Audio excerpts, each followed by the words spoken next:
Why do we even do this? Because we need to prevent defects, and specifically defects in the database and defects caused by a mismatch in the configuration of the database and the code that's trying to call and use the database. And so I just want to talk about the huge crippling cost of defects really, really quickly. You've probably heard a defect escaped out into the world is an order of magnitude more than if you find it in development. That is an understatement, okay? There's multiple orders of magnitude here. You have the code in the middle. Think of all these as different layers: code, team, product, and customer. And every shift to the next outermost audience, that's at least an order of magnitude.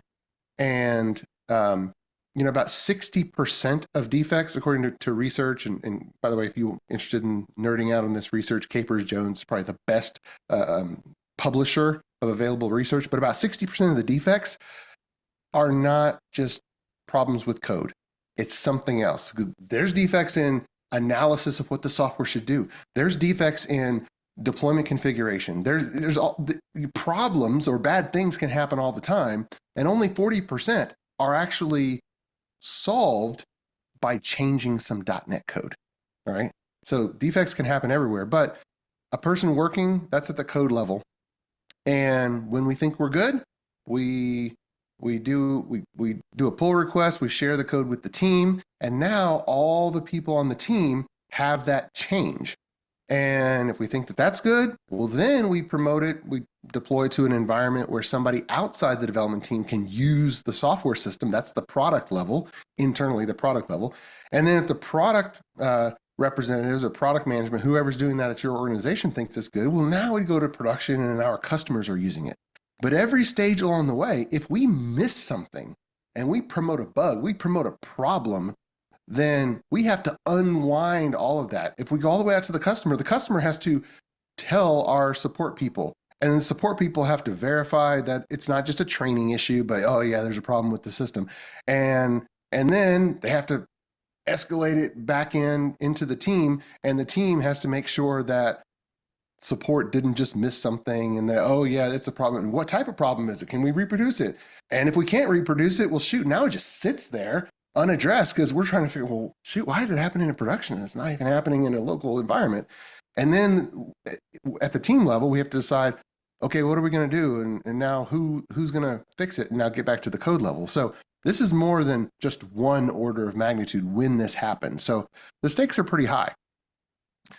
But let's talk about the different types of data, because when we talk about the tooling, I'm excited, Steve, for you to talk about the capabilities of the Redgate tools, but be mindful of the types of data that go in a database. And these boxes on the screen, let's look at the production box. You've got configuration data, administrative data, and user data. And the schema is the structure that's owned by the software system, implemented in the database, and should be exactly the same in every environment. Every environment should have the exact same database schema. Then there's a group of data that's architecturally kind of part of the schema, and it should also be the same across environments. For example, if you have some standard lists that populate drop-down boxes, like common prefixes, Mr., Mrs., or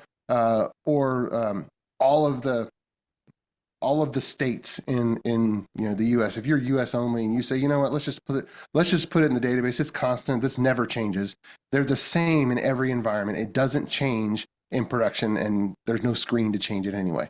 All right. Then there's some data that's configuration, and that belongs to the environment itself. Meaning, we're going to put it in the database, but it's owned by the environment, and it can be different in our test automation environment, our user acceptance test environment, and production.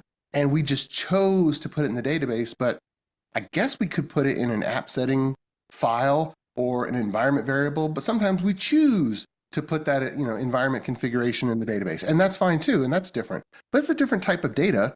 And then finally, some of the data is administrative data. And without that, the software doesn't do much. For an example, a lot of times there is an admin user, or there's some, top level customer and account records. Unless we set up, one header record first, none of the software comes to life. That tends to happen. And then finally, the rest of the data is user data.